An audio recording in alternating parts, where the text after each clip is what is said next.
Ah yes, All Hallows Eve, the night before All Hallows Day, or as it's also known, All Saints Day.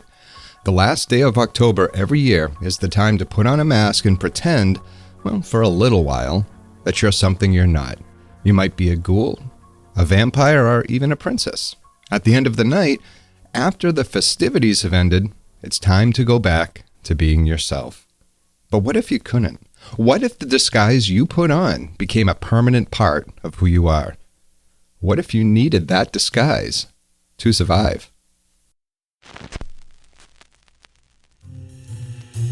There is grandeur in this view of life.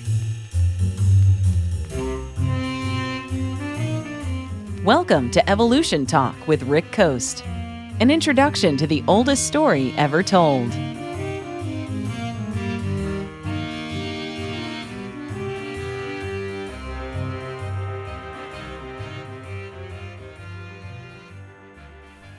In 2004, something horrific happened on Britain's south coast beaches.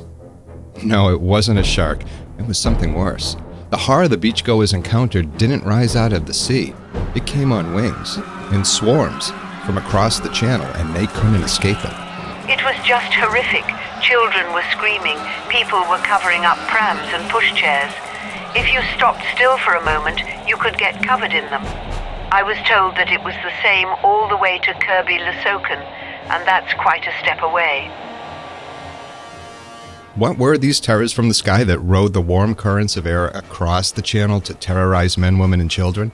Well, if you saw them, these tiny insects with their banded yellow and black stripes, you would think one thing: wasps.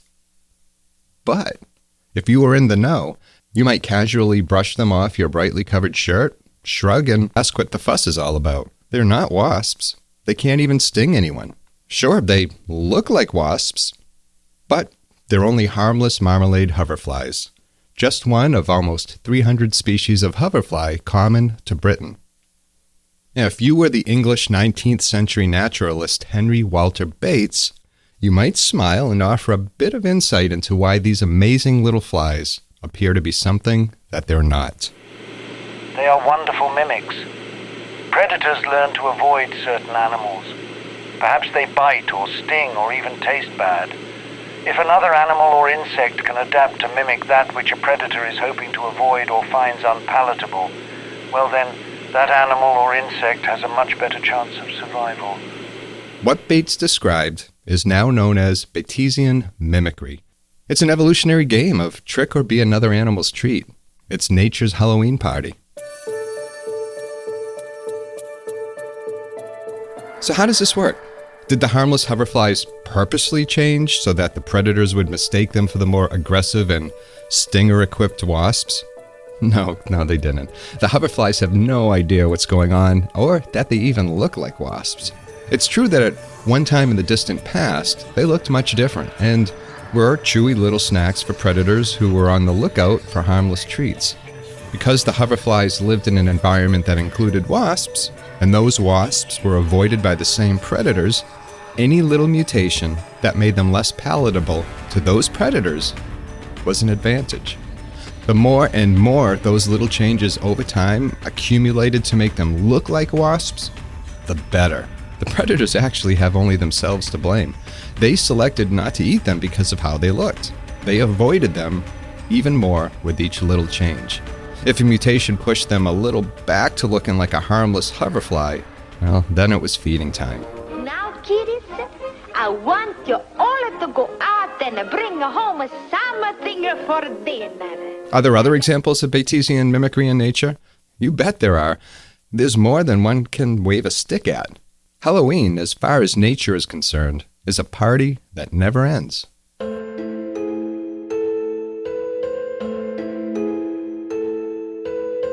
Before we get into some examples, there are many animals that look like something else in order to survive. Take the walking stick insects who look exactly like twigs. When they're on a leafy branch, you would never know they were there. Their camouflage allows them to avoid becoming someone else's breakfast. The reason they are not considered examples of Batesian mimicry is because natural selection didn't cause them to evolve in a way that resembles a harmful species. The key word there is harmful. There's nothing harmful about a walking stick, other than it's somewhat creepy to look at. Oh, me? I resemble that remark. I always said your face scares people. Why don't you throw it away?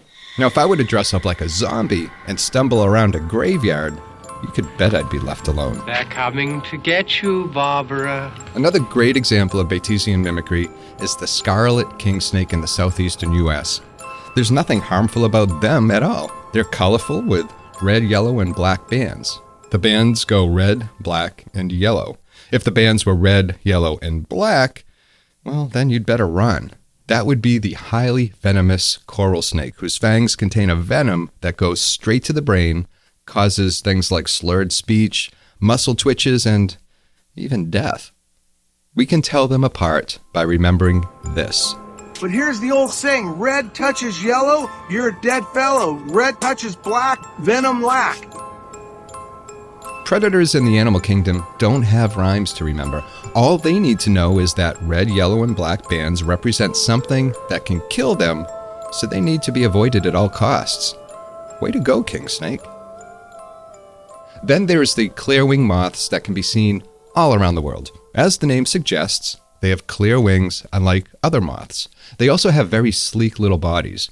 If you are walking by a bunch of flowers, you might see them moving back and forth from flower to flower and immediately mistake them for bees or wasps. You'd also probably give them a wide berth, never knowing that what you were actually watching were moths. They're so good at what they do that, unlike other moths, they don't wait until the cover of night to come out. They fly around in the middle of the day, content in the fact that predators and us will leave them alone. It's Batesian mimicry at its finest. A very famous example of mimicry that was once held up as, I guess, the poster child of Batesian mimicry is the Viceroy butterflies. Watch one fly by and you'd think you were looking at a monarch butterfly. And I know, I've made that mistake. Viceroy butterflies are plentiful in my home state of New Hampshire. Monarch butterflies are too. And to be honest, I can't tell them apart, and neither can predators. Monarch butterflies consume a lot of milkweed when they're in their pre-butterfly stage. And as a result of that, they have an extremely unpalatable taste to predators like birds and rodents. Now, recent studies seem to indicate that the Viceroy butterfly, while looking a heck of a lot like a monarch butterfly, may also have an unpleasant taste. Now, I'm not going to find out, but if it's true, then they're not exactly examples of Batesian mimicry. They'd fall into another Halloween party known as Mullerian mimicry, and that's because they both, the Viceroy and the monarch butterflies, are unpalatable and avoided by predators. Mullerian mimicry was named after the 19th century German biologist Fritz Müller. Other examples of Mullerian mimicry involve wasps and bees that resemble one another and that can both sting. They send an honest signal to predators to leave them alone. Batesian mimics send the opposite. They send a deceptive signal. They act like they can sting, when in fact, they can do nothing at all. It would be like trying to ward off Darth Vader with a toy lightsaber. And on that note, it's back to the party.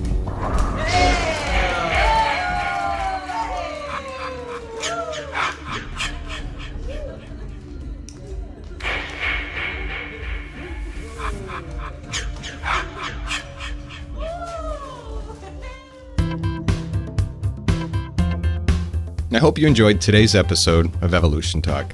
I'm Rick Coast, and if you find value in the show, please consider supporting it at evolutiontalk.com. I'd love to keep the show alive and without ads, and I can do that with your assistance. Help spread the word, share the show with your friends, and at evolutiontalk.com you'll also find more information, recommended books, my book, and also ways to contact me. I'd love to hear from you. And I hope your week is going well, and until next time, please take care of yourself. This is Orson Welles, ladies and gentlemen, out of character, to assure you that the War of the Worlds has no further significance than as the holiday offering it was intended to be. The Mercury Theater's own radio version of dressing up in a sheet and jumping out of a bush and saying boo. starting now, we couldn't soap all your windows and steal all your garden gates by tomorrow night, so we did the best next thing. We annihilated the world before your very ears and utterly destroyed the CBS. You will be relieved, I hope, to learn that we didn't mean it and that both institutions are still open for business. So goodbye, everybody, and remember, please, for the next day or so, the terrible lesson you learned tonight. That grinning, glowing, globular invader of your living room is an inhabitant of the pumpkin patch, and if your doorbell rings and nobody's there, that was no Martian, it's Halloween. Evolution Talk is a Rick Coast production.